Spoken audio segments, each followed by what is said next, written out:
Bonsoir chers téléspectateurs et bienvenue à votre émission Le Monde Inconnu. Vous êtes bien sur votre chaîne Canal 2. Alors comme à l'accoutumée, nous allons continuer dans le sillage de la méditation, mais avec un angle tout à fait différent de tout ce que nous avons vu jusqu'ici. Et je vais laisser le soin au professeur Emmanuel Dipote qui m'accompagne et qui est d'ailleurs le concepteur de l'émission, de nous donner les angles de ce soir. Bonsoir professeur. Bonsoir Laura Gad, un bonsoir renouvelé à tous les téléspectateurs du canal de Horizon et on fait un petit coucou à ceux qui se sont abonnés à notre chaîne YouTube et qui nous suivent tout le temps. Et même ceux qui viennent par hasard, voilà. Alors donc, c'est le chapitre 10 de notre thème principal, méditation, la solution à nos problèmes. Donc la chronique ce soir en deux articulations. La première c'est personnalité ou le qui suis-je, et la deuxième partie de cette chronique nous verrons vers la découverte de l'astral. Voilà. Alors professeur, qu'est-ce qu'il faudra retenir à la fin de cette émission? On va retenir qu'il faut d'abord faire des études occultes, c'est-à-dire étudier en matière de sciences occultes, pour mieux maîtriser les sièges de la méditation. En fait, on va relever l'équivoque ou bien un pan d'éléments additionnels à tout ce qu'on a déjà dit par rapport à la méditation. Nous allons passer 90 minutes ensemble, bien sûr, avec votre chronique qui va se faire en deux parties. Vous aurez la réflexion de ce soir et la page pratique, sans oublier que vous, chers téléspectateurs, vous avez la possibilité de participer à votre émission en nous envoyant des messages via le numéro qui va s'afficher sur le bas de votre petit écran. Alors si vous êtes déjà bien installé, le train va quitter la gare et faisons un tour vers la méditation. C'est la première partie de la chronique de ce soir.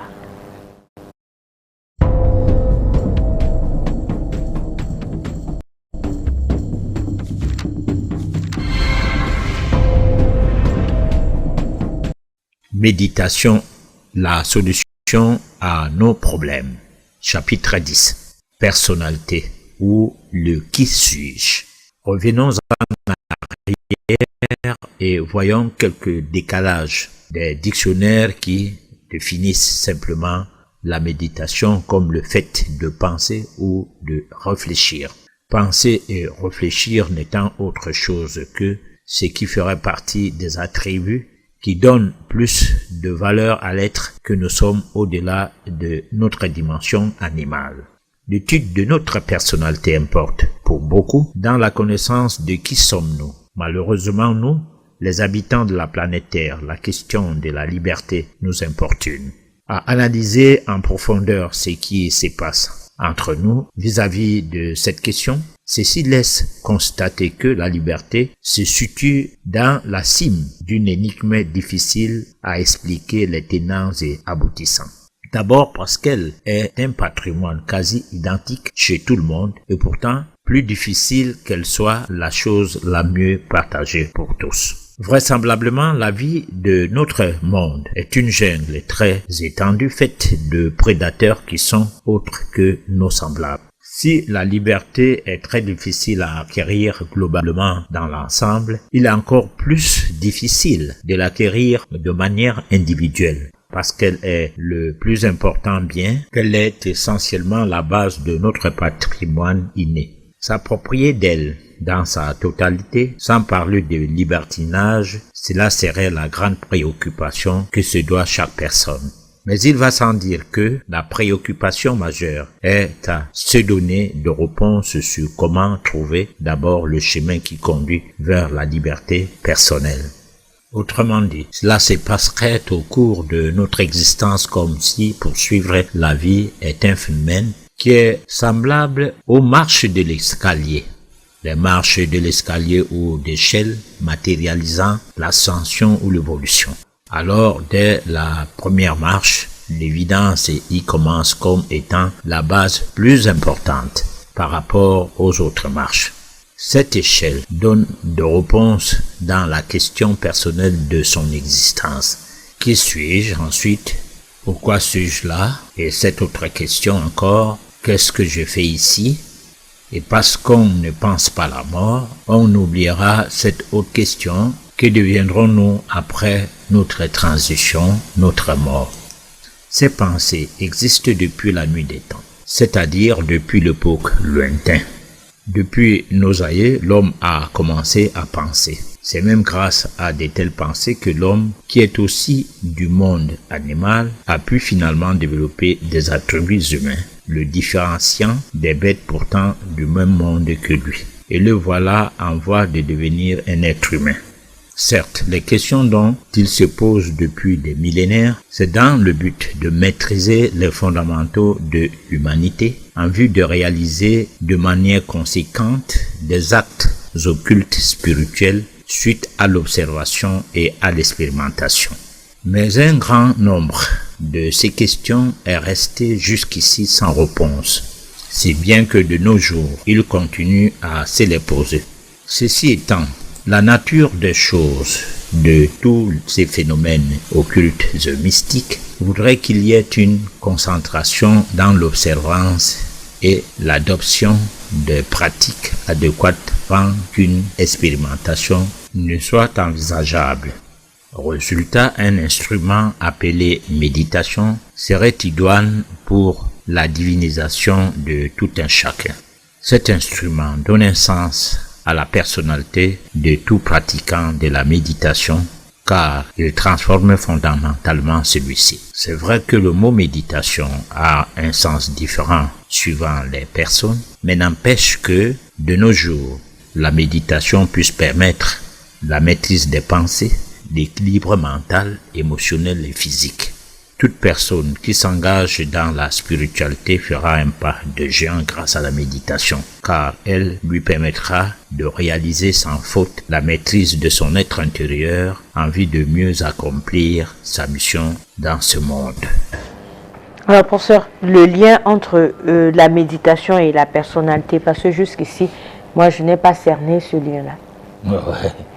Alors, les liens, c'est que la personnalité, c'est une dimension qui va dans le sens à nous permettre de couvrir, d'essayer de couvrir, d'essayer de réaliser, de voir, de s'approprier notre être intérieur. Et c'est l'être intérieur toutefois approprié, c'est ça qui donne le qui suis-je dans le vrai sens du terme. Donc c'est là c'est là que se redéfinit la personnalité. Parce que si on n'a pas maîtrisé son être intérieur, on est dépourvu de personnalité. En fait, on a une certaine personnalité, parce qu'il y a des personnalités appréciables selon l'environnement. Vous avez une personnalité politique, vous avez une personnalité d'escroquerie, donc de féman.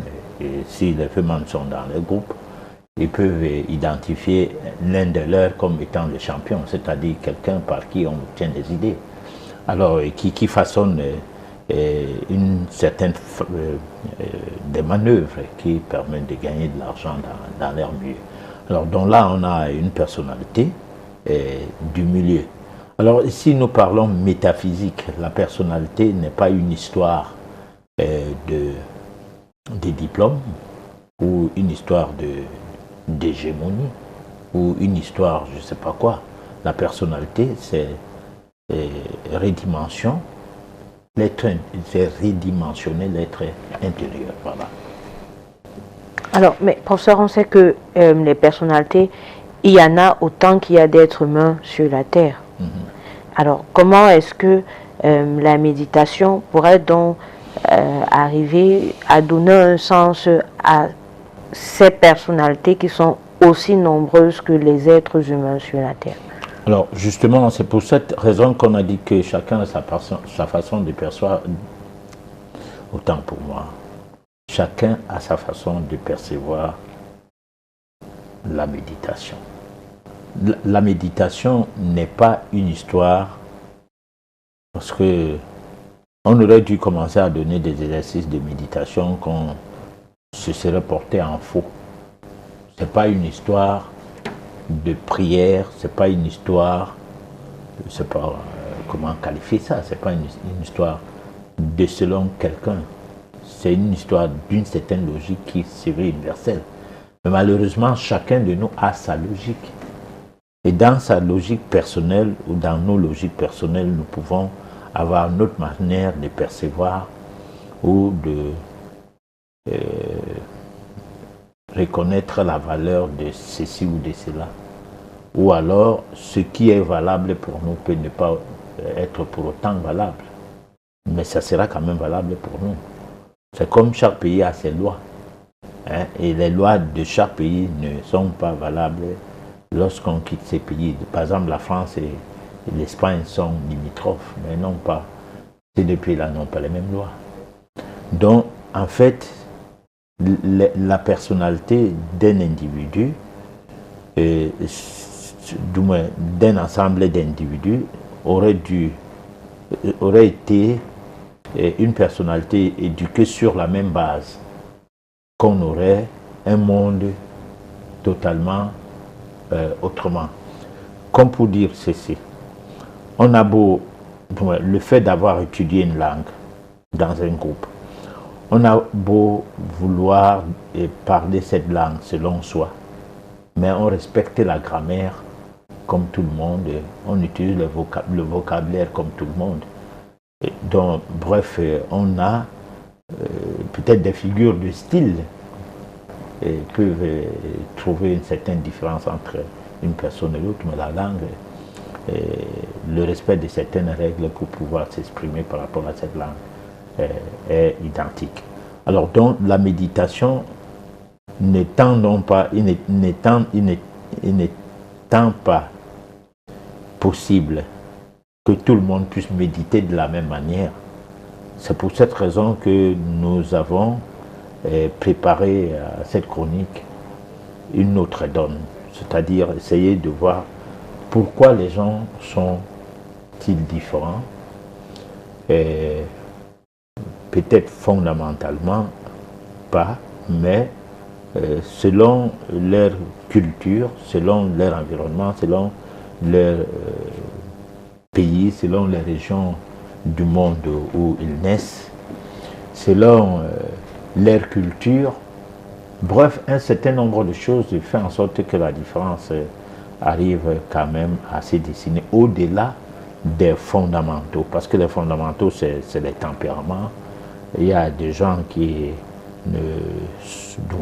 dans l'ensemble, nous n'avons pas les mêmes tempéraments déjà. Voilà. Alors, pour ce qui vient avant l'autre, la méditation vient avant la recherche ou alors la connaissance de la personne qu'on est, de sa personnalité, ou alors il faut d'abord chercher à savoir qui l'on est avant de se mettre dans la méditation. Bon, moi je crois qu'on est d'abord déjà sensiblement soi, tout petit déjà. On l'a souvent dit ici, un enfant peut refuser de téter, un bébé peut refuser de téter, pour une raison ou pour une autre, sans qu'il ne soit forcément malade. Peut-être qu'il boude quelque chose, mais sans parler. Et des fois, peut-être même sans pleurer. Et pour dire que peut-être il y a quelque chose qui l'embête, mais il est rechigne et il n'est pas d'accord de sa mère, et puis il ne prend pas le lait maternel, ou il ne prend même pas le biberon. Alors donc, on parlait du tempérament, c'est-à-dire quelque chose d'inné. Donc comme un patrimoine de liberté, hein, qu'on a essayé de souligner, et que la liberté, elle est quelque chose de personnel. Chacun de nous a son patrimoine de liberté. Dans ces patrimoines de liberté se cachent des décisions qui partent de la personne qui exprime sa liberté. Et ça n'a pas d'âge. À tous les âges, on peut réclamer sa liberté. Cependant, la société peut circonscrire les limites des libertés. Parce que je ne fais pas allusion au fait des droits. Parce que la liberté ne se discute pas comme n'étant pas un droit ou bien comme étant un droit. Non. La liberté de respirer, la liberté de faire caca, donc de déféquer, la liberté de boire de l'eau, la liberté de manger, la liberté de vivre, ou de vivre sa liberté, c'est un droit inaliénable. Maintenant, les droits peuvent être quelque chose de sensiblement discutable, c'est-à-dire où commence ton droit, s'arrête le droit de l'autre, où commence le droit d'une autre personne, s'arrête le tien. Bon, donc là, c'est une manière d'organiser la société, peut-être, mais c'est aussi une manière de respecter les lois de la nature, parce que dans les lois de la nature, lorsque vous avez envie de faire des choses, comme si vous êtes seul dans un environnement à prendre des décisions, ou comme si vous êtes au-dessus des règles établies. Les règles établies, c'est quoi? C'est que quelqu'un est chez lui, tu entres chez lui, tu commences à bastonner ses enfants, son épouse, ses gens, sans toutefois, et lui-même étant là, sans toutefois que vous posez le problème qui vous amène à... Donc il y a un certain nombre de choses qui ne se fait pas. Donc, alors je disais donc que la liberté est quelque chose d'inaliénable dont les personnes naissent avec, et c'est un patrimoine. On ne saurait donc en faire quelque chose qui serait de nature à se détourner d'elle.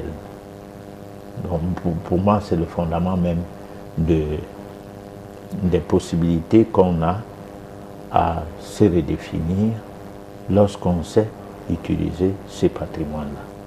Parce qu'il ne faut pas croire que tout est permis, hein, parce que tu dis j'ai un patrimoine de liberté, l'autre en a aussi.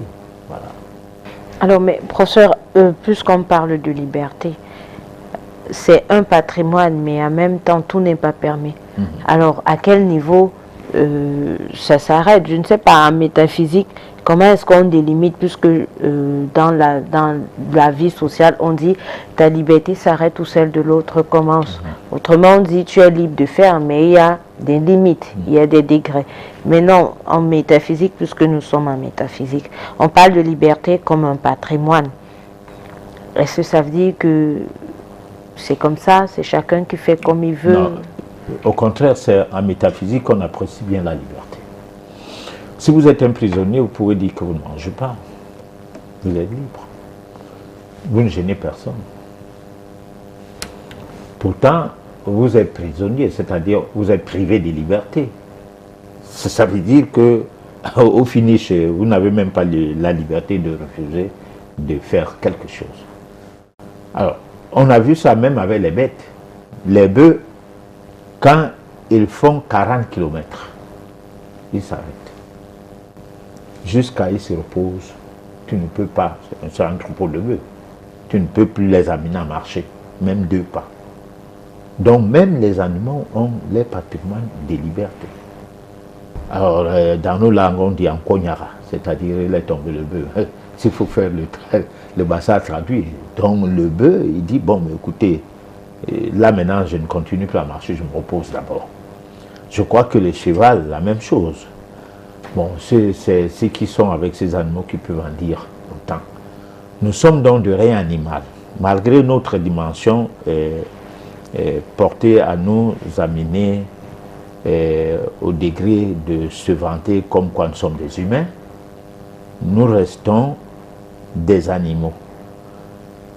Si la métaphysique pense que le patrimoine des libertés se veut sans aucune indication ou sans commune mesure ou bien sans réserve, ce ne serait pas la métaphysique, ce serait autre chose. C'est plutôt en métaphysique qu'on apprécie normalement la valeur de ces patrimoines-là. Parce que pour l'être humain, qu'est-ce qu'il peut faire? Il devient nuisible. Lorsque dans sa survie, son pays n'a pas des biens, disons de sol, des biens naturels, sol et sous-sol, et qu'il en a besoin pour le développement de son pays. Il sera obligé de prendre les armes et aller les prendre quelque part. Parce que là-bas, quand il va tuer 2 ou 3 personnes, on va dire non, prends seulement pardon. Bon, et puis il va devenir un prédateur. Et ça, nous vivons ce genre de situation dans le monde. À aucune fois, quelqu'un qui a atteint une dimension métaphysique comme étant une philosophie de la vie supérieure à toutes les philosophies, un être humain normal ne se comporterait pas comme ça. C'est de l'animosité, dont la dimension encore animale qui anime les gens, les va en guerre, qui profitent des rapports de force basés sur des outils de destruction massive pour faire la loi à travers le monde. Alors donc le patrimoine qu'on a, c'est un patrimoine qui est totalement sien, qui n'est pas discutable. C'est pourquoi j'ai dit que c'est une liberté inaliénable. C'est-à-dire que on dit la terre appartient aux premiers occupants. Voilà. Si quelqu'un vous trouve quelque part, vous avez fait votre piole, votre petite case, il doit passer son chemin, aller se faire aussi son patrimoine quelque part d'autre, sur le plan matériel. Parce qu'il y a des libertés immatérielles et des libertés, du moins le patrimoine immatériel et le patrimoine matériel. Voilà. Alors, professeur, vous parlez de savoir qui l'on est. Parce qu'il faut à un moment, selon ce que vous nous dites dans la chronique, se poser des questions dites existentielles. Mais après avoir posé ces questions, qui suis-je, où vais-je et que deviendrai-je après mon passage sur la terre? Je me suis posé ces questions, mais où est-ce que je vais pour trouver donc les réponses à ces questions? On trouve la réponse dans le moi intérieur, dans les développements de ces moi-là, dans l'élévation de son être, dans le fait d'aller vers son être intérieur. Ce fait passe par le biais d'un certain nombre de choses que nous disons depuis lors, ou bien qui va dans le sens de pouvoir faire en sorte qu'on comprenne que qui veut voyager loin aménager sa monture, c'est-à-dire vous voulez bien acquérir le paradis qui vous attend peut-être après la mort et non l'enfer. Vous cherchez à l'acquérir dès maintenant. Parce que ces paradis-là est au-dedans de nous. Ces paradis nous habitent. Alors, si on commence à chercher ces paradis, on aura des révélations. Alors, c'est ces révélations-là qui vont nous permettre de bien donner réponse à ces questions que tu poses là. Parce que tu ne peux pas avoir des réponses ailleurs. La réponse, c'est dans nous. La réponse, c'est dans soi. La réponse, c'est pas chez quelqu'un. Parce que lorsqu'on commence avec la méditation comme solution à nos problèmes, nous avons dit qu'il fallait ignorer tout ce que nous savons déjà. Et que nous devions rentrer à la retraite, c'est-à-dire faire comme si on n'a jamais eu de famille, on n'a jamais été à l'école, on n'a jamais... C'est une manière d'aller vers un autre monde, un monde des rêves, en quelque sorte, mais des rêves non utopiques, des rêves qui ont pour but de rentrer au-dedans de soi, d'écouter le soi, c'est-à-dire l'être intérieur par le biais du déphasage entre le cerveau et le cœur, de façon à faire prédominer les messages venant de son cœur et non de son cerveau. Et c'est par là qu'on va commencer à faire un travail intérieur qui répond à ta question. Mais, parce que quelqu'un d'autre dirait que mais j'ai commencé, mais je n'y arrive pas, ou alors jusqu'ici, je ne trouve pas réponse à ma question. À ce moment, qu'est-ce qui se passe? Qu'est-ce qui fait en sorte que malgré plusieurs essais de la méditation, alors après avoir fait de la méditation plusieurs fois, on n'arrive toujours pas à avoir des réponses aux questions qu'on se pose? Moi, je crois que quand on fait la méditation, lorsque on est dans la logique de faire la méditation, on est comme dans la logique d'apprendre quelque chose de nouveau. C'est comme j'expliquais, peut-être que vous n'avez jamais conduit vu de voiture avant, parce que prenons des gens qui entendent parler de la méditation, peut-être pas pour la première fois, mais de la manière dont nous expliquons ça, c'est la première fois d'entendre ça, parce que le mot peut être un mot français qu'on utilise tout le temps, mais la dimension que nous donnons à ces mots, l'ampleur que nous donnons à ces mots, peut faire en sorte que les points d'interrogation arrivent également, non seulement de ces plateaux, mais au-delà de ces plateaux. Qu'il dit même quoi là-bas? Alors, ça veut dire quoi? La méditation n'est pas une histoire d'un but à atteindre là maintenant.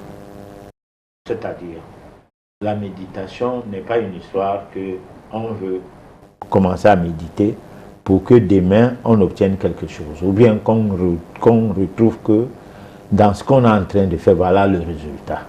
Non, la méditation, c'est comme quelqu'un qui apprend une langue, qui commence par apprendre l'alphabet, après les syllabes, c'est-à-dire regrouper les lettres, l'alphabet c'est les lettres. Bon, maintenant regrouper les lettres en disant qu'il faut que la sonorité de la langue puisse être quelque chose qu'on s'accoutume. Donc il va dire, si je mélange un console et une voyelle, j'obtiens tel son. Alors, dans la méditation, chaque lettre a une dimension mystique, métaphysique, chaque lettre. Donc ça a une force, une énergie. Et chaque groupe de lettres, c'est un groupe de force, un groupe d'énergie. Donc chaque mot est un assemblage de l'énergie, des énergies. Alors, dans la méditation, il y a la respiration pour dompter sa pensée et permettre à ce que, dans le même temps, la circulation du sang s'améliore. Et là, c'est un travail d'entraînement. C'est comme quelqu'un qui peut envisager un jour aller aux Jeux Olympiques et commencer à faire les exercices, je ne sais pas moi quoi, de résistance, la course ou bien l'haltérophilie, je ne sais pas moi quelle discipline l'intéresse, ou bien c'est pas quelque chose qui lui permet d'aller aux Jeux Olympiques. Alors, donc, cette préparation prend autant du temps que ça prend. Les résultats seront aux Jeux Olympiques. Ce n'est pas tout de suite. Sauf si, entre-temps, il y a des petites compétitions organisées pour pouvoir essayer de braver la sélection. Parce que tu n'y vas pas seul, peut-être tu vas en groupe. Le groupe, ça veut dire que c'est présenté par un pays. Et qu'on dit, bon, mais on ne va pas ramasser tout le monde pour y aller. Essayons de faire quand même une sélection. Et puis, c'est au jour où on fait la sélection qui est comme une petite compétition organisée que tu constates que tes performances sont telles que tu deviens imbattable. Donc, ce n'est pas une histoire où tu veux être imbattable sans toutefois avoir un travail approfondi qui t'amène à aller loin. Bon, aller loin, c'est quoi? C'est que nous avons toujours eu à le dire, la méditation, c'est un instrument. Et cet instrument, comme véhicule, nous permet de rentrer sur le chemin de la spiritualité, qui est une voie qui conduit vers la divinisation de l'être que nous sommes. Ça veut dire que nous sommes des divins, mais nous sommes distraits par notre environnement, l'environnement familial, l'environnement scolaire, l'environnement social ou sociétal, c'est-à-dire les entreprises dans lesquelles nous travaillons, la bagarre qu'il y a dans la matérialité de la vie où on a besoin d'un bon salaire, on a toujours besoin d'argent, on n'est jamais stable dans ses idées, tout simplement parce que soit on veut changer de poste, soit on est en train de convoiter ceci. Alors qu'on n'a pas encore balisé un certain nombre de choses et on veut sauter sur d'autres occasions. C'est ce qui fait souvent qu'il y a une différence entre celui qui évolue normalement dans la vie, en tenant compte de ses capacités et de ses potentialités, et celui qui n'a que des ambitions. Les ambitieux n'ont pas droit à la méditation. Voilà. Donc, je crois qu'on aura compris que la méditation, c'est donc un travail de longue haleine qu'il faut faire toujours et toujours. Et les résultats vont se voir au fur et à mesure qu'on évolue. On vous propose d'écouter la deuxième partie de la chronique qui va cette fois-ci à la découverte de l'astral. On revient après pour la suite de l'émission. Vers la découverte de l'astral, l'étude qui nous permet de savoir comment utiliser la méditation comme véhicule pour mieux s'en servir sur le chemin de la spiritualité, commence par l'appropriation de la connaissance de l'occultisme. Comme science essentielle du domaine métaphysique, l'occultisme nous facilite l'accès au savoir suprême. Nous avons souligné qu'une bonne méditation réclame une bonne préparation en alimentation spirituelle, au lâcher-prise et autres. De quoi privilégier donc cette étude outre la science occulte.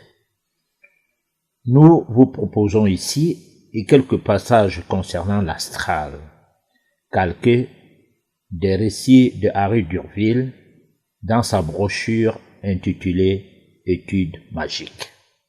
Entre l'âme et le corps, il existe un intermédiaire désigné sous le nom de périsprit par les spirites et de corps astral par les occultistes et qui doit être le double des Égyptiens. C'est cet intermédiaire qui peut expliquer les phénomènes psychiques dont nous parlerons plus loin. Le corps astral, et les occultistes le savent bien, peut s'extérioriser du corps physique d'un sujet par certains procédés qui relèvent les uns de la magie et les autres du magnétisme. Nous parlerons d'abord des premiers procédés. Le sorcier, pratiquant les rites de la magie noire, d'après le cérémonial usité, peut, avec l'entraînement nécessaire à cette dangereuse opération, extérioriser son fluide astral qui devient visible et tangible. Les rituels de magie noire nous citent des cas nombreux de ce phénomène. Mais comme dans la plupart des cas, le sorcier qui se dédouble agit dans un but pervers, il est rare qu'il ne subisse pas le contre-coup, mortel souvent, de ces pratiques déloyales. En effet, le corps astral du sorcier est relié à son corps physique par un lien fluidique qui est sensible et semble devenir plus tenu à mesure qu'augmente la distance entre les deux corps. La rupture de ce lien amènerait fatalement la mort du magicien. Nous citerons un exemple à l'appui de cette démonstration. Pour un motif futile, un sorcier m'avait voué une haine violente. Je m'en riais car je connaissais déjà les phénomènes qu'il était capable de produire pour m'effrayer. Un soir de février, je suivais la route blanche de neige. Attends le pas lorsque, à 100 mètres de mon habitation, une forme menaçante tournoyait autour de moi et disparut. Je pensai immédiatement à mon sorcier. Et pour le punir, s'il recommençait sa fantasmagorie, je serrais dans mon poing un long poignard effilé comme une aiguille. Je poursuivis ma route pendant 5 minutes sans rien remarquer d'anormal. Et tout à coup, le même phénomène se reproduisit. Une forme fantomale ayant l'apparence d'un énorme chien me suivait, tantôt gambadant par sauts désordonnés, tantôt tournoyant autour de moi. J'attendis le moment où il m'approcherait. Je n'eus pas le loisir d'attendre longtemps, prompte comme l'éclair. Je décochai un violent coup de poignard à l'animal fantastique. Mon bras eut une secousse et tout disparut comme par enchantement. Je rentrai chez moi sans être autrement inquiété. Le lendemain, j'allai voir mon sorcier dans la chaumière qu'il habitait. Je le trouvai étendu sur son lit, les yeux exorbités. Une blessure béante ouvrait sa poitrine. Le sang qui s'en était échappé avec abondance inondait le parquet et le lit. Le soir, le vieux magicien expirait. Voici ce qui s'était passé. L'astral dégagé de cet homme était relié à son corps physique par un lien fluidique. J'avais par le coup du poignard disjoint les molécules fluidiques du lien, causant la rentrée subite et affolée de l'astral. C'est ce qu'on appelle choc en retour. C'est-à-dire que la blessure faite au corps astral avait répercuté sur le corps physique du sorcier. Ce mode d'extériorisation de l'astral exige une aptitude naturelle, beaucoup d'entraînement et la connaissance des procédés qu'il faut employer. Il est dangereux par ses effets, comme on vient de le voir. Outre les sorciers, il y en a encore certains individus doués de cette faculté singulière. Nous voulons parler des fakirs de l'Inde qui parviennent à dégager leur astral d'une manière visible et tangible. D'autre part, si l'on endort un sensitif au moyen de passe, on peut déterminer chez lui l'extériorisation du fluide astral, fluide appelé Odé par Reichenbach et de Rochas. Ce fluide projeté de l'intérieur à la surface du corps forme d'abord des enveloppes concentriques autour du sujet. Puis, à mesure que l'opération continue, l'eau devient plus rare devant et derrière le sujet magnétisé et finit par se condenser sur ses côtés pour y former deux pôles. Cette condensation devient intense. Puis à droite et à gauche du sujet se forment assez distinctement deux fantômes lumineux, ou mieux deux demi-fantômes, correspondant avec les moitiés de son corps. Enfin, entre le magnétiseur et le sujet, les deux demi-fantômes se réunissent pour n'en former qu'un seul. Voici donc l'hypothèse du corps astral démontrée. Avec la découverte de l'astral. Professeur, moi, honnêtement, je ne vais pas dire que j'ai compris quelque chose et je pense que ceux qui nous écoutent aussi n'ont vraiment pas compris la démonstration du corps astral. Donc j'aimerais bien qu'on revienne là-dessus parce que à la fin on parle de magnétiseur, on parle de fluide astral. Commençons d'abord par définir le corps astral. Lui, c'est quoi? Bon, alors on avait peut-être fait un travail sur ça. Ici, là, nous avons pris des travaux faits par des autres personnes.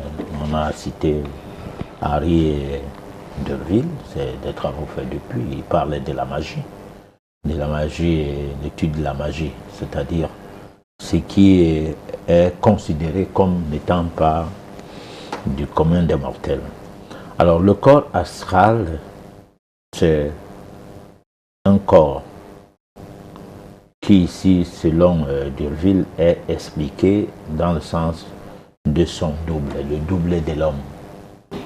Ce doublet peut être détruit si c'est utilisé à des fins de la sorcellerie noire, c'est-à-dire la sorcellerie négative, le genre à devenir des totems, quoi, les bêtes. Les bêtes, vous pouvez avoir, par exemple, dans le WC, un certain genre de python ou de bois qui loge et qui, en quelque sorte, se sert pour proie les femmes et les enfants. Parce que souvent, soit ça suce les grossesses, soit ça paralyse les enfants lorsque les enfants sont en train d'aller à cette zone pour se mettre à l'aise.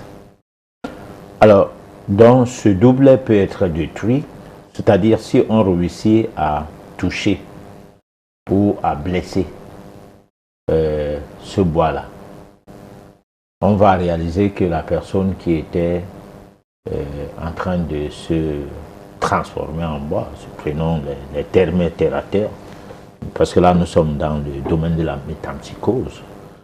Et cette personne va subir le coup, on peut lui trouver avec une blessure, comme la personne peut en trouver la mort. Alors c'est cette description qui est ici donnée comme un exemple. Et cet exemple, on a essayé d'utiliser ça pour trouver comment expliquer l'astral, le corps astral. Alors le corps astral, c'est quelque chose qui va dans le sens de ce qui nous amène à avoir des désirs, beaucoup plus que satisfaire nos besoins. Nous sommes un peu campés sur les désirs. Le désir de boire de l'alcool, le désir de manger n'importe quoi, le désir de nous balader à tue-tête, le désir de paresseux, c'est-à-dire de ne pas vouloir travailler. Bref, tout ce qu'on peut avoir comme désir trouve sa réponse sur l'expression du corps astral. Non, c'est en quelque sorte une autre dimension en nous. Et cette dimension, si ça prend dans le sens négatif, ça devient surtout le sens négatif de façon à vouloir nuire à autrui, ça devient donc une histoire de sorcellerie. Voilà. Sorcellerie du point de vue négatif, quoi. Donc, mais ça veut dire que tout le monde a un corps astral. Tout même le monde. comme il pourrait nous tirer vers le bas de par les désirs et autres. Tout le monde a un corps astral, tout le monde a besoin de satisfaire ses désirs. Les gens ne savent pas trop quelle est la différence entre leurs désirs et leurs besoins. Alors, parce que là, ce n'est pas la peine de rentrer dans l'occultisme comme si nous n'étions pas en train de parler au grand public. Nous ne sommes pas dans les cours réservés uniquement aux étudiants de la métaphysique et qui ont déjà des bases sur les différents corps qui existent. Nous avons parlé de ces corps dernièrement lorsque l'avant-dernière émission. Alors aujourd'hui, nous parlons de l'astral dans la dimension de la nuisance, de la sorcellerie. Et dans cette dimension, c'est une dimension qui voudrait que,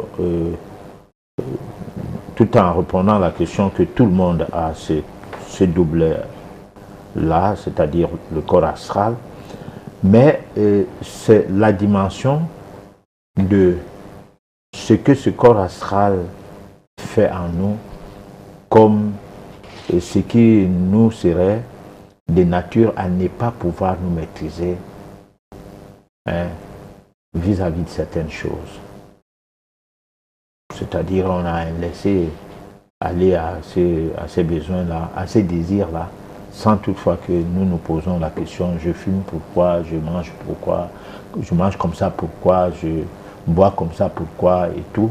Mais non, mais c'est parce que c'est toujours, ce corps est en train de toujours demander et demander avec insistance et on se retrouve à vouloir le satisfaire. Voilà. Alors, professeur, à quel moment intervient donc la méditation dans le cadre de ce corps astral? Voilà. Le problème qui nous amène à parler de ça, c'est pour rappeler que il y a toute une étude derrière la méditation. Toute une étude. Parce que la méditation, si on veut mieux la pratiquer, si on ne veut pas banaliser ça comme, je le dis souvent, comme un cours, ou bien comme, comme l'approche qu'on donne au développement personnel, si on veut donner ça sa véritable dimension de spiritualisation de l'être, c'est-à-dire la méditation, que on lui donne sa véritable dimension de spiritualisation de l'être, c'est qu'on est obligé d'associer à l'étude des éléments de base de la méditation, qui sont la respiration, l'alimentation, ici et ça, des connaissances purement occultes. Les lois de la causalité, les lois de compensation, la visualisation, la contemplation, en fait tous les canaux occultes qui sont en rapport direct avec l'homme et qui apportent à l'étudiant en occultisme des connaissances nouvelles,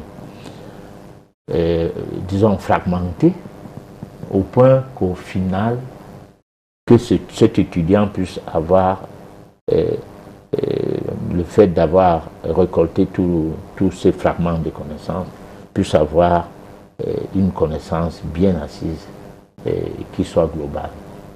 Alors à partir de là, la méditation ne sera plus une pratique dont on ne ressent pas les effets de par la progression de la pratique. C'est-à-dire le temps qu'on progresse dans la pratique, on va commencer à ressentir les effets. Les effets, je dis et je répète, ce n'est pas pour résoudre des problèmes d'ordre matériel, mais des problèmes de changement.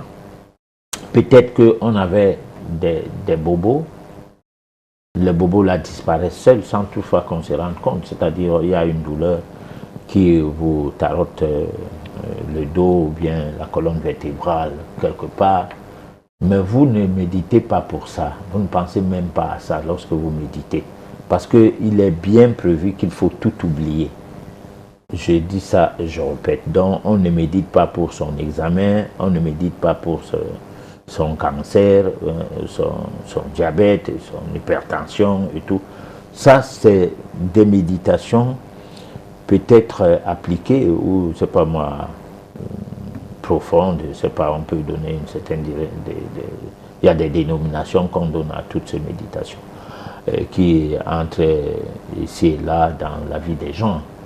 Mais du point de vue métaphysique, la méditation, si c'est prouvé que c'est un instrument, un véhicule qui permet de diviniser l'homme au travers de son parcours sur le chemin de la spiritualité, il est fort évident que la méditation ne soit pas stéréotypée sur des aspects bien précis de la personne qui médite. Alors, professeur, la première partie de la méditation de ce soir nous amène à la découverte du bien fondé de la personnalité, savoir qui l'on est. Mais maintenant, est-ce que la connaissance de sa personnalité, de la personne que l'on est, nous conduirait aussi à découvrir notre corps astral?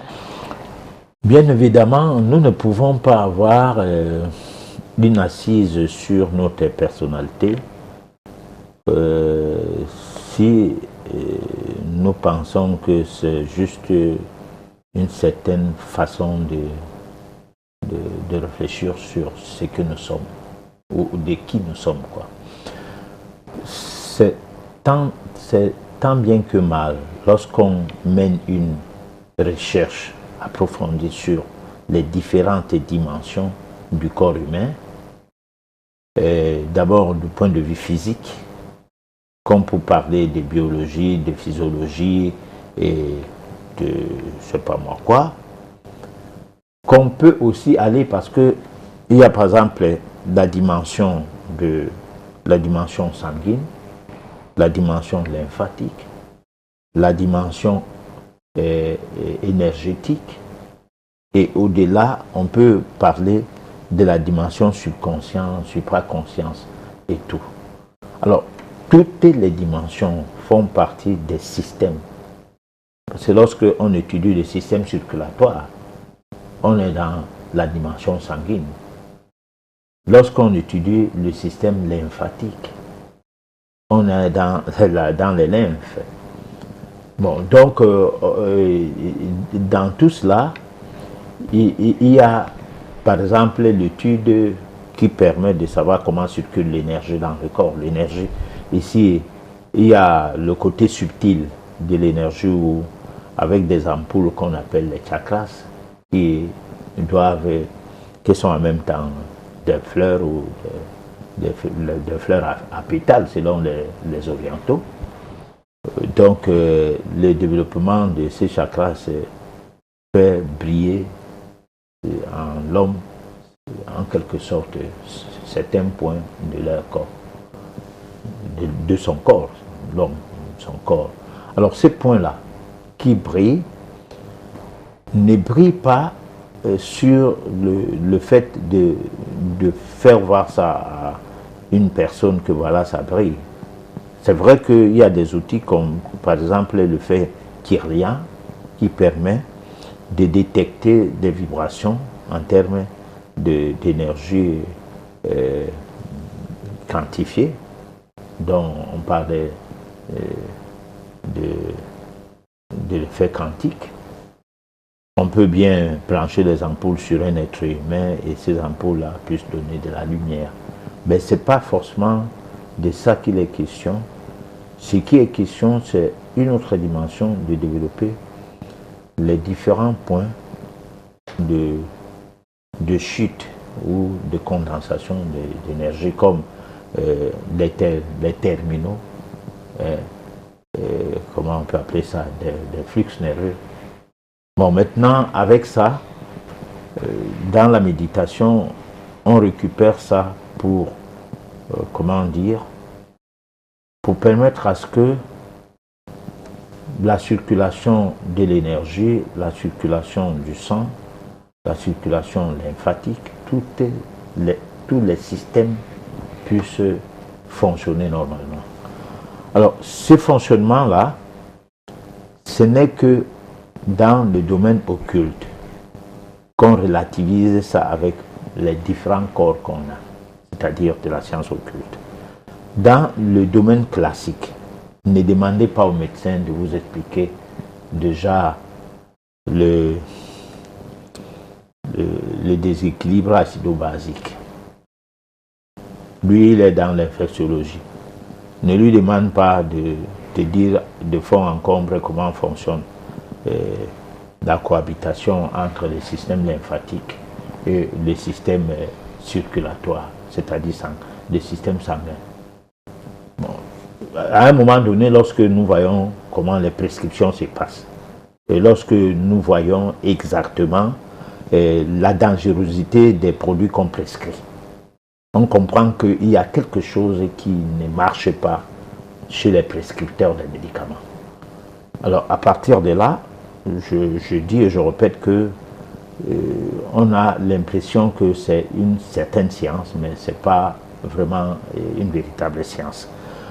Par contre, en métaphysique, lorsque on a la possibilité de faire cours dans le domaine de la science occulte, on a comme l'impression on est en face de beaucoup de sciences à la fois. Parce que il y a la science du côté physique, du côté métaphysique déjà, parce que du côté physique, c'est tout ce que nous avons comme les multiples sciences dans les universités, sciences économiques, sciences juridiques, sciences médicales, toutes les sciences se sont émiettées à l'université et chacun prend un petit bout de cette science. Par contre, en métaphysique, tout est global. Lorsque on a fait les cours de métaphysique à un très haut niveau, lorsqu'on veut devenir médecin, on ne prescrit plus les médicaments. On sait à quel endroit toucher, quel endroit du corps qu'il faut toucher pour que ça busque le changement qu'il faut. C'est-à-dire, soit ça va agir sur les cellules eucaryotes ou prokaryotes, comme l'exercice qu'on essaie de dérouler tous ces derniers temps, soit ça va aller directement sur le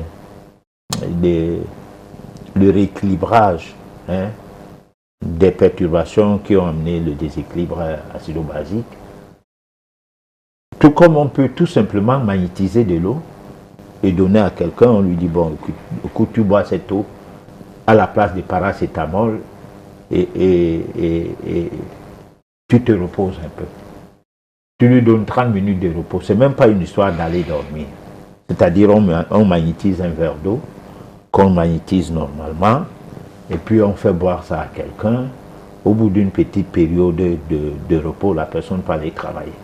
Et oublier qu'elle avait des maux de tête, comme jamais il n'en a eu l'occasion de l'oublier, avec les médicaments, les anti-inflammatoires. Bon, donc, la science occulte, c'est quelque chose de très profond. Et que quand on veut faire la méditation, on doit comprendre la profondeur de son corps, la profondeur de tous les aspects qui sont liés à la connaissance de l'univers, hein, parce qu'il n'y a pas que soi, il y a ce qui est hors de soi. Parce que lorsqu'on est à la recherche de l'être intérieur, on ne doit pas aussi oublier qu'au-delà de soi, il y a l'environnement dans lequel on est et qu'est-ce qu'on peut faire pour maîtriser en même temps cet environnement. Voilà. Alors, professeur, la deuxième chronique, la découverte de l'astral, on nous a présenté un cas patent d'un sorcier pratiquant la magie noire et qui arrivait à se téléporter, entre guillemets. On se rappelle que dans les éditions précédentes, vous aviez eu à souvent dire que si on arrivait à faire nos méditations, alors si on arrivait à un très haut niveau, on pouvait se déplacer sans avoir besoin d'emprunter un moyen de transport quelconque. Je pense que nous sommes là dans le même registre. Mais seulement ici, il s'agit de magie noire. Est-ce qu'on ne craint donc pas qu'à un moment, si tout le monde se met dans la méditation, tout le monde arrive à maîtriser cet art-là, est-ce qu'à un moment, on ne pourrait pas se retrouver dans une situation où on est plus ancré dans la magie noire que de la magie blanche? Oui, quelqu'un a posé cette question, je ne sais pas si c'était à Suite FM. Vous voulez savoir s'il n'y a pas le côté négatif de la méditation, comme pour dire qu'il n'y a pas des effets indésirables. Si c'est une thérapie, par exemple, ou qu'il n'y a pas les dessous. Voilà. Alors, moi, je pense que chaque pièce a des revers. Hein. C'est-à-dire qu'on peut... C'est l'homme qui est vicieux, ce n'est pas la science qui est vicieuse. Parce que avant la science, avant d'aller apprendre, ou bien avant de dire que voilà des scientifiques là-bas, la science, elle existait déjà.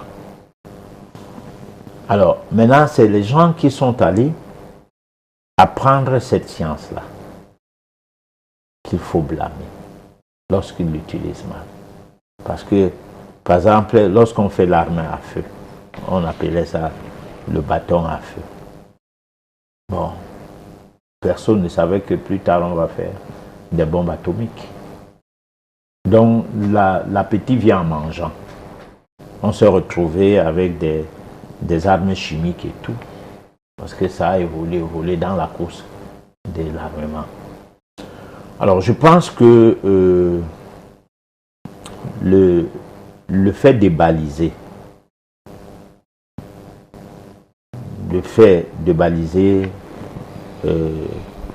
en ce sens, à donner, le fait de donner un sens à la préparation, voilà, de la méditation, c'est une manière de baliser cette pratique dans le sens à ne pas donner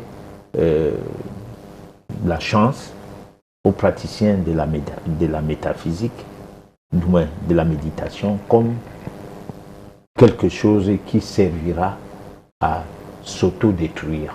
Parce que lorsqu'on fait dans la magie noire, on ne sait pas qu'on fait plus de mal à soi qu'à d'autres. On prend goût à faire du mal aux gens. Mais des chocs en retour sont toujours là.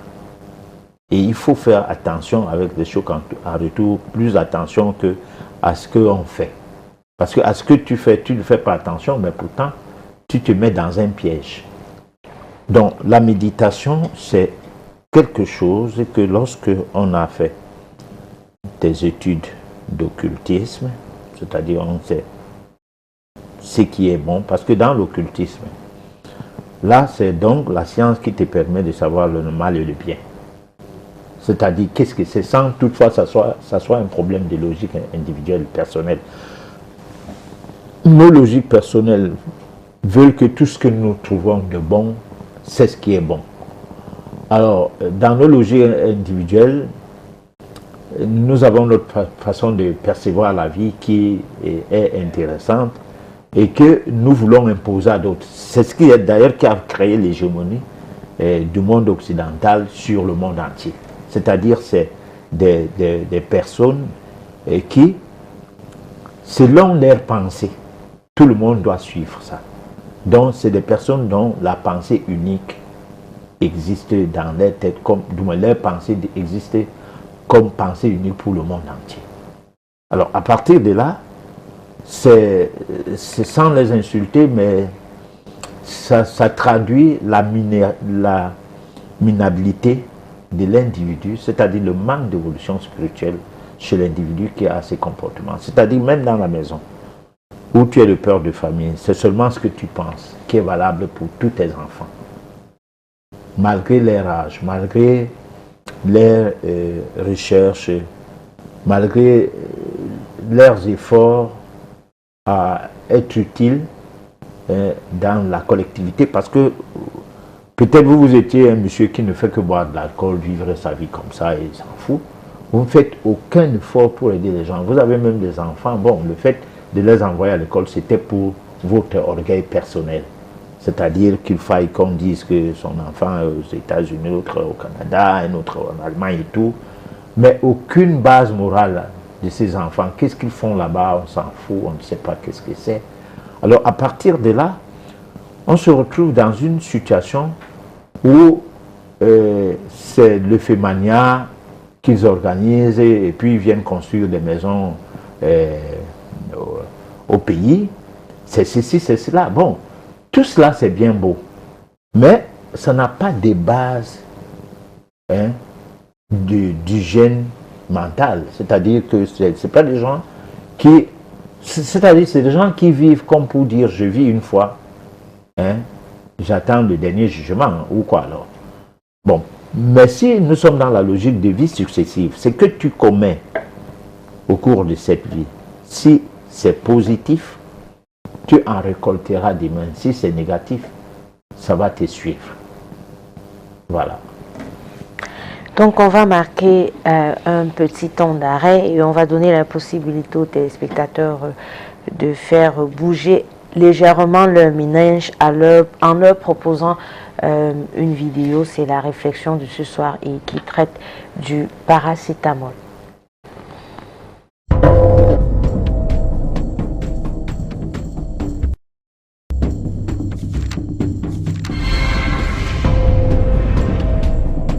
Une cachette de paracétamol.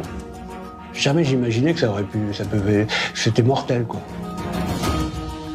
Depuis janvier, les médicaments contenant du paracétamol ne sont plus en libre accès dans les pharmacies.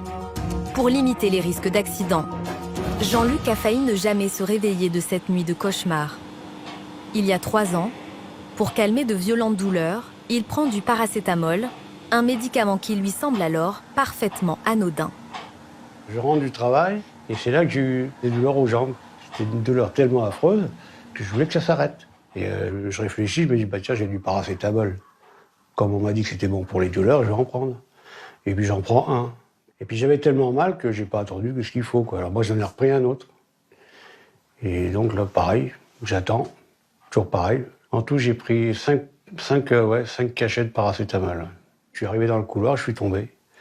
Et après, bah voilà, quoi, je suis tombé dans le coma, mon frère est arrivé, et c'est là qu'il a appelé les secours. À cause de ces 5 grammes de paracétamol, absorbés en quelques heures, Jean-Luc est victime d'une grave intoxication. Son foie, censé éliminer la molécule, a subi de graves lésions. C'est le chirurgien qui s'occupait de moi, qui a été voir mon frère en lui disant « Il reste 2 heures à vivre à votre frère si on ne lui trouve pas un foie ».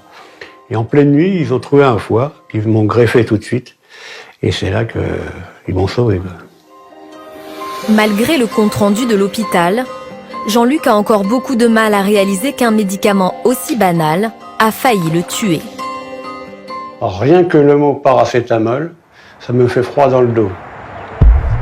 C'est dans cet hôpital, près de Paris, que Jean-Luc a été opéré en urgence. Dans ce service de réanimation spécialisé dans les greffes de foie, 3 patients viennent d'être admis, tous victimes de graves intoxications au paracétamol. Ce matin, le professeur François Durand évalue avec son équipe l'état de santé d'une patiente arrivée dans la nuit. Donc elle a un foie qui est un peu volumineux.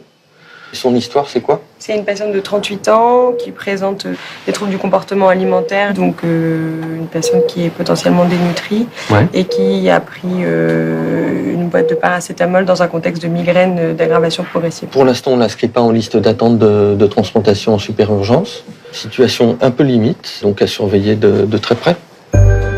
Ce service pratique régulièrement des greffes de foie en urgence. Des patients intoxiqués pour avoir dépassé la dose maximale recommandée, entre 3 et 4 grammes par jour, ou parce qu'ils ont pris du paracétamol trop longtemps. On a régulièrement des gens qui prennent du paracétamol de façon prolongée pendant plusieurs jours, à des doses qui sont les doses prescrites par les médecins, de l'ordre de 3 à 4 grammes par jour parfois, et qui arrivent au bout de quelques jours, une semaine, avec une vraie intoxication au paracétamol et une maladie très sévère qui peut parfois évoluer mal. Il y a aussi, parmi ces patients, une petite proportion qui ont des intoxications par le paracétamol à l'hôpital. C'est-à-dire qu'ils ont des facteurs de risque. Les médecins qui ne sont pas spécialisés dans les maladies du foie ne font pas forcément attention. Et ces patients, ils ont développé une intoxication par le paracétamol avec à la clé une insuffisance hépatique aiguë et parfois une transplantation ou même un décès. Avoir plus de 75 ans, une maladie du foie ou une consommation excessive d'alcool font partie de ces facteurs de risque. Mais une simple dénutrition pendant plusieurs jours suffit à augmenter les risques d'intoxication à ce médicament dont personne ne se méfie.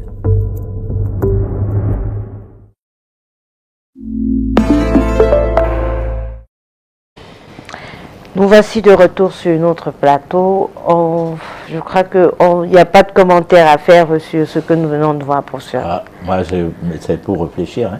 Oui, bien sûr. Il revient à chacun de tirer ses conclusions et de comprendre ce qu'il veut comprendre. Alors, on va revenir sur les chroniques. À l'entente de l'émission, vous nous aviez dit qu'il était question, à la fin de cette émission, que l'on puisse comprendre le bien fondé des études occultes. Alors, la même question revient. Où faire ces études? Comment les faire? Parce que, oui, il faut peut-être méditer à la maison ou alors dans son lieu de service ou alors, bref, méditer. Mais est-ce que la méditation seule suffit pour dire qu'on a fait une étude occulte sur nous-mêmes? Non. Sinon, on sera en train de prendre la méditation comme quelque chose de si simple. Il faut le b.a.-ba de l'occultisme. C'est-à-dire, il faut chercher à savoir qu'est-ce que c'est que l'univers. Peut-être que commencer par l'univers de soi, parce que nous avons parlé de macrocosme, mais de microcosme surtout. C'est-à-dire que savoir que nous sommes parcellaires, c'est-à-dire nous sommes un embryon, ou un embryon quoi, de l'univers, puisque en nous se manifeste tout de l'univers. Quand on prend en astrologie un être humain, on peut dire qu'au niveau de sa tête se trouve le soleil. Bon, au niveau de son cou se trouve peut-être la lune. Au niveau bref, chaque partie de son corps, où il se retrouve une planète. Ça, c'est un exemple. Alors, dans cet exemple, on va donc, par exemple, dire que lorsque quelqu'un a des problèmes de santé, il faut travailler avec telle planète. Là, nous sommes en astrologie médicale. Nous allons peut-être revivifier, refaire vivre toutes ces connaissances-là au cours des éditions futures. Tout comme pour dire que c'est ces connaissances-là qu'on doit avoir. Parce que si on sait que lorsqu'on est du signe lion, son point faible, c'est le cœur. Lorsqu'on est du signe bélier, le point faible, c'est la tête. Lorsqu'on est du signe poisson, le point faible, c'est les pieds, etc. Alors, à partir de là, on a la possibilité de surveiller sa santé du fait de ce petit savoir-là.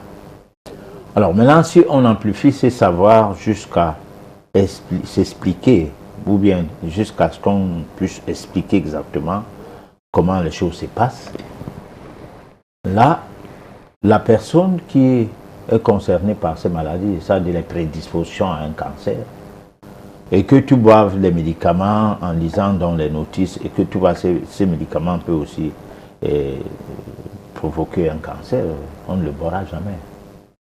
On n'attendra pas que le médecin te dise que tu peux avoir le cancer à ces médicaments. Lui n'a rien d'autre à prescrire, puisqu'il est en situation d'obligation de moyens, et non du résultat, et ces moyens passent par la prescription de médicaments.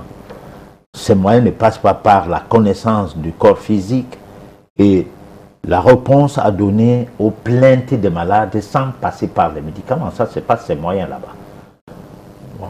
Alors, à partir de là, on a quelque chose qui manque. Qui vous manque lorsque vous faites confiance à ces systèmes-là. Il y a quelque chose qui vous manque. Ce qui vous manque, c'est la jugeote. Et la jugeote, c'est comme une certaine forme de manque d'intelligence. Alors, nous avons toujours dit que si nous voulons atteindre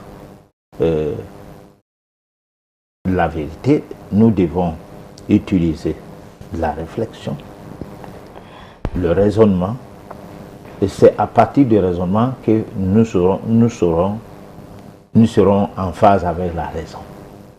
Et c'est la raison qui n'étend pas notre manière de voir les choses, notre manière de raisonner, et du moins notre manière de croire à la raison, que nous allons aboutir à la vérité. C'est-à-dire ce qui est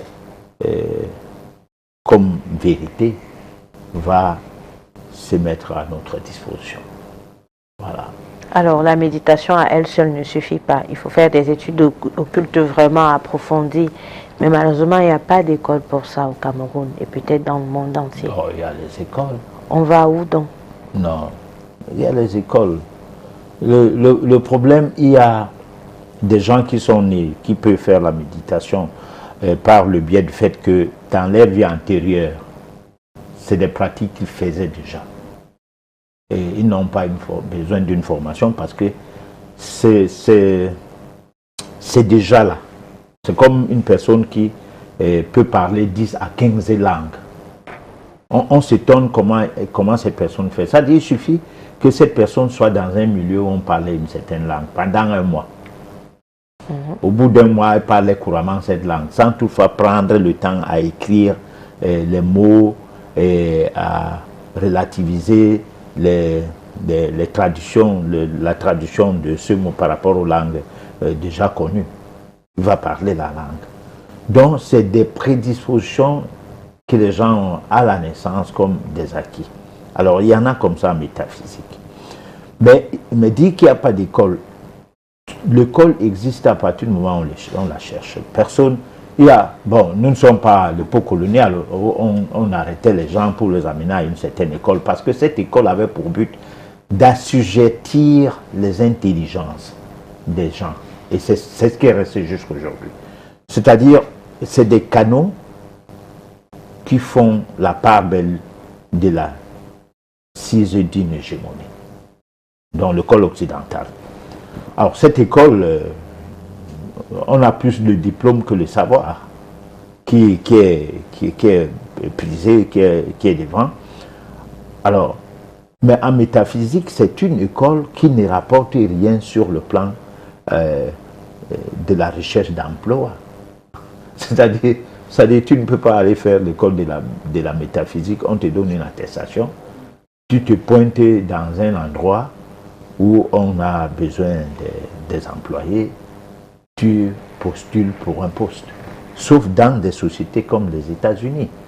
Parce que dans les services d'assurance, le service de contentieux est soutenu par des personnages du domaine métaphysique.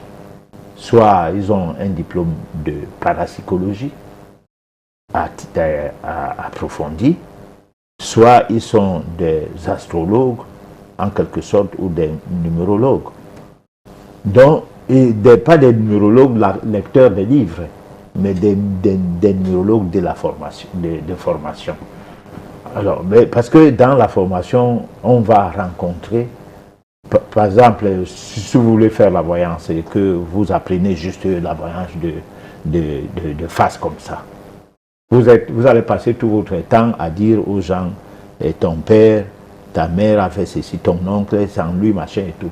Vous ne pouvez pas faire la lecture de l'antériorité généalogique, c'est-à-dire la personne au-delà de sa vie, de la vie de ses parents. Le mal lui vient d'où? On ne pourra pas lire ça. On ne lit que quelque chose comme quelqu'un qui vient, j'ai mal à l'oreille, on demande c'est quoi, tu as le pu qui coule, c'est l'eau et tout, et puis on lui donne le produit, sans savoir que son tube digestif est foutu. Et c'est ça qui fait pourrir ses viscères et tout. Et on se retrouve dans cette pathologie. Donc, les écoles là existent. Et parfois, on peut s'inscrire et attendre longtemps pour pouvoir la faire. Parce que quand on n'est pas préparé d'emblée, le cours ne commence pas. Si le cours commence directement, c'est que nous avons un système. Par exemple, dans certains pays occidentaux, la métaphysique, par exemple, est entrée dans les canaux de formation universitaire. Mais là, c'est quoi? C'est ramener la métaphysique à la dimension de la philosophie livresque. Hein? Le genre, on va te dire que Descartes a fait ceci, et Socrate a fait cela et tout, sans toutefois rentrer dans les méandres de la vie de Socrate par rapport à son éducation métaphysique. C'est la même chose que les chrétiens disent de Jésus, il a marché sur l'eau, il a fait ceci, il a fait cela, et ils ne marcheront jamais sur l'eau. Bon, donc ce n'est pas de cette école qu'il est question. Donc, qui veut s'inscrire à une école de métaphysique pourra trouver l'adresse qu'il faut. Voilà. Nous sommes peut-être disponibles à le faire. Je pense que le message est passé. On va proposer une nouvelle vidéo aux téléspectateurs parlant des cellules. Rappelez-vous, c'est notre page pratique depuis un bon bout. Et puis on revient pour le SOS téléspectateurs.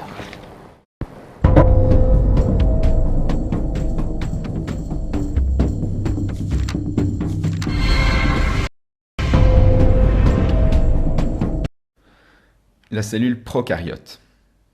Alors, on pourrait aussi parler des spécificités des cellules de champignons ou de celles des protistes, mais on ne le fait pas dans le cadre de ce cours.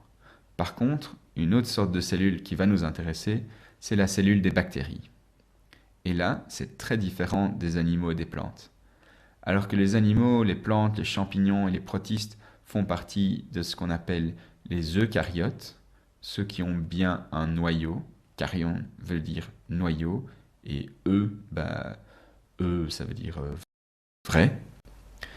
Et les bactéries, ainsi qu'un autre groupe qu'on appelle les archées, font partie des prokaryotes.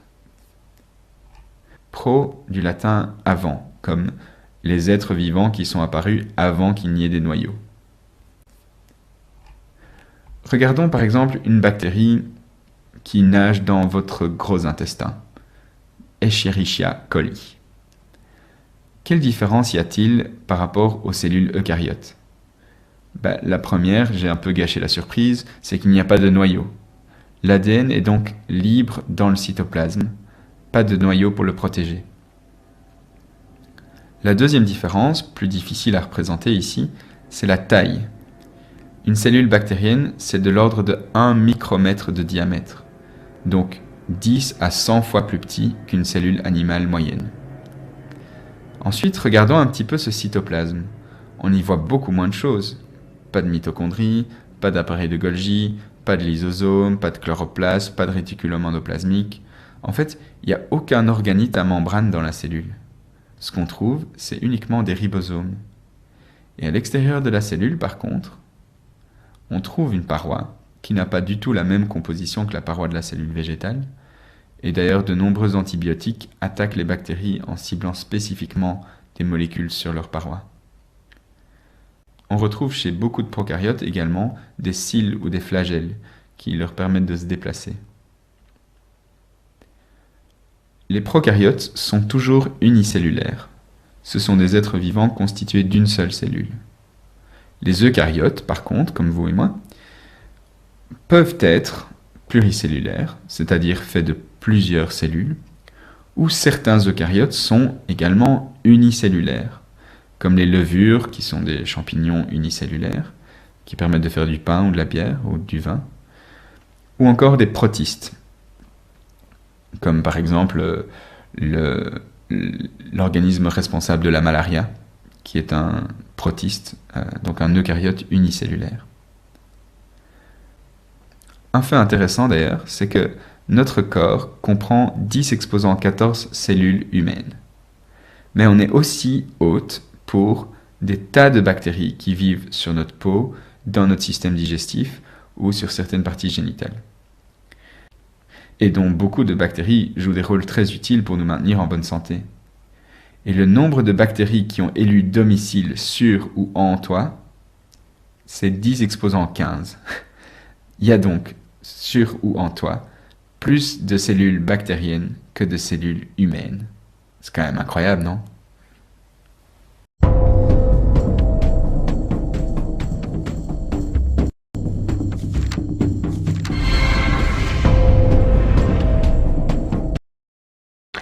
Alors, on va prendre la première question qui nous vient de Franck. Est-ce que l'eau de mer empêcherait une personne d'aller en sorcellerie dans la nuit? L'eau de mer, oui et non.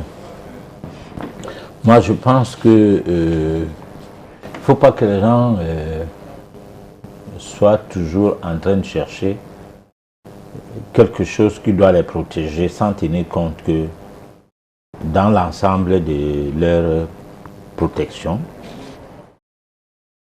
leur implication doit être aussi concernée.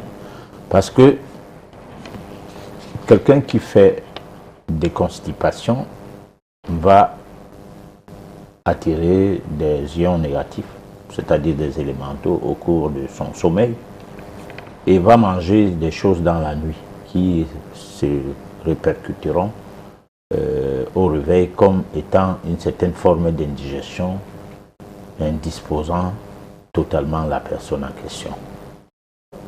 Alors, donc, si vous avez donc l'eau de mer, malgré ses vertus, cette eau ne vous servira pas à grand-chose lorsque vous avez déjà ouvert grandement la porte à l'accueil des vibrations négatives. Cette eau ne vous apportera pas grand-chose. Donc moi, je ne crois pas qu'il faut sensationnaliser les recettes. C'est-à-dire donner les recettes à sensation pour éblouir les gens. Quelles recettes, certaines l'ont fait par le passé. Il y a des émissions qui ont été proposées et d'aucune de ces personnes-là ont même des vidéos sur les réseaux sociaux avec des propositions des recettes, mais qui à la longue a examiné de près ces recettes, ça ne rime à rien. Donc c'est des farces, de quoi bluffer les gens et montrer comment on est fort et on connaît beaucoup de choses. Voilà, moi je pense qu'il faut faire attention avec des recettes. Il faut étudier plutôt comment utiliser les sels minéraux qui sont en soi. Parce que l'eau de mer a quoi? Essentiellement, c'est les sels minéraux. Et l'homme a les sels minéraux. Par exemple, si vous avez une bague en or, vous avez l'or dans votre sang. Donc si vous avez une bague en cuivre, vous avez le cuivre dans votre sang. Pourquoi ne pas busquer ce cuivre qui est en fait à l'intérieur de son corps et qui, en quelque sorte, redimensionné, va permettre à ce que les vibrations de tout cela soient beaucoup plus portées à vous protéger que d'utiliser une bague en or. C'est pour cette raison que, bon, certains d'entre nous utilisent très peu de bijoux. Parce que parfois même il y a des bijoux très dangereux. On en a parlé de ça au cours de certaines de nos éditions. Voilà. Alors, bonsoir. Les mauvais rêves du genre bagarre dans la nuit, combat avec des gens, font-ils partie du négatif du corps astral? Oui ou non? Mais oui, surtout. Parce que je crois que les rêves devraient être quelque chose comme des messages qu'on a pour mieux vivre. Mais ce qu'on remarque souvent, c'est que les gens rêvent plus des choses négatives que des choses positives. Alors moi, j'avais une secrétaire qui rêvait toujours des choses qui n'étaient pas intéressantes. Bon, c'était pas mauvais parce qu'on était averti. Mais parfois, ces rêves-là arrivaient comme pour dire que aujourd'hui même, tu n'as pas le temps de te préparer. Si par exemple, on dit que la maison va prendre feu, le temps que la personne finit de rapporter son rêve, 15 minutes après ou 1 heure après, le feu embrase la maison. Alors c'est que le rêve là servait à quoi? Parce qu'au fait, il faut que la personne, on ait l'habitude de savoir que cette personne-là, quand elle rêve comme ça, il faut faire directement attention. Mais si quelqu'un dit, bon, j'ai rêvé que la voiture va cogner l'enfant, pendant que l'enfant est en train d'aller chercher du pain, pas avant, pour dire, bon, aucun enfant ne sort. C'est-à-dire, dès que l'enfant sort pour aller conduire du pain, c'est là que la personne qui a dû rêver cela interpelle les gens qui n'ont appelé l'enfant là. J'ai rêvé aujourd'hui qu'on va envoyer un enfant pour aller chercher du pain et la voiture va le cogner. L'enfant est déjà cogné. C'est vrai qu'elle a dit ça avant, un instant avant. Mais l'enfant est sur la rue déjà, au moment où elle dit ça. Alors bon, donc il faut rêver aussi comment on va avoir un sac d'argent. Bon, comme ça, bon, les gens cessent de se lamenter. Donc je pense que souvent les rêves, c'est des gens qui sont en phase avec des vibrations négatives, qui rêvent toujours du négatif. Ceux qui sont en phase avec des vibrations positives rêvent des choses parfois qui ne sont même pas de nature à se rappeler de ce qu'on a rêvé. Ah oui. Alors la méditation concerne-t-elle aussi les tout petits? C'est même les pratiques qu'on doit enseigner aux petits enfants. Bon, parce que en fait, la méditation chez les petits enfants passe par la connaissance des postures. C'est-à-dire, on les apprend comment faire des postures et on les amène à ne pas manger certaines choses. Ça va corriger même la façon dont la grossesse est passée. Parce que avant, pendant la grossesse et après la grossesse avec l'allaitement maternel bizarre, j'entends par allaitement maternel bizarre une femme qui prend de l'alcool, qui ne dort pas, elle est en boîte de nuit avec son mari, on laisse la bonne, la nunuce ou quoi, c'est pas moi quoi. C'est-à-dire qui vit déjà comme si elle ne procréait plus. Parce que lorsqu'on est en période de procréation, il faut que l'homme et la femme s'abstiennent de faire certaines choses pendant toute la période de procréation. Ce n'est pas seulement à la femme. C'est vrai qu'à la femme, c'est beaucoup plus réclamé encore. Mais il faut que l'homme et la femme, tous les deux, s'abstiennent de faire certaines choses. De manger certaines nourritures et de boire certaines boissons et de boire certains médicaments. À la limite, de ne même pas en prendre du tout. Du tout. Les vaccinations et tout cela, il faut arrêter ça. Pendant toute la période où on a programmé la série des enfants à sortir de son ventre, donc la période de procréation. Bon, aux femmes qui ne font pas de bébés du tout, est-ce qu'elles peuvent accepter de rester toute une année sans prendre du sel? Du tout, c'est-à-dire en aucune façon qu'elles ne prennent de sel de cuisine à la chlorure de sodium. Hein? Bon, ça donne plus de chance à l'organisme parce que le sel, ça a détruit beaucoup d'entre nous. Il y a bien des choses qu'on ne peut plus réparer aujourd'hui après des années de la prise de sel.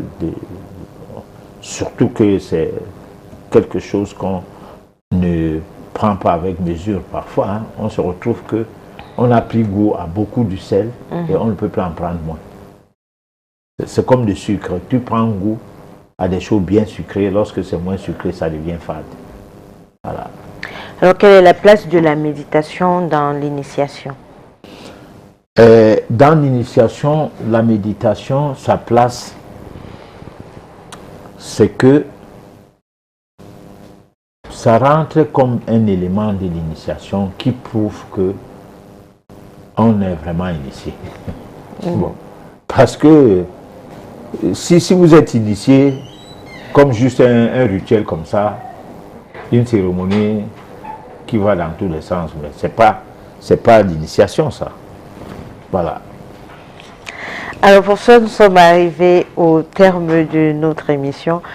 Un dernier mot avant de la conclure. Bon, le dernier mot, c'est que nous sommes dans la logique que la méditation, la solution à nos problèmes, va continuer jusqu'au moment où les gens vont trouver la solution à leurs problèmes grâce à la méditation. Voilà. Je pense que ce soir, nous avons pu éveiller en vous le goût de chercher réellement la connaissance dans les sciences occultes, dans la métaphysique et le goût de se mettre à la méditation. Nous vous donnons rendez-vous la semaine prochaine pour une autre balade dans la méditation, bien sûr.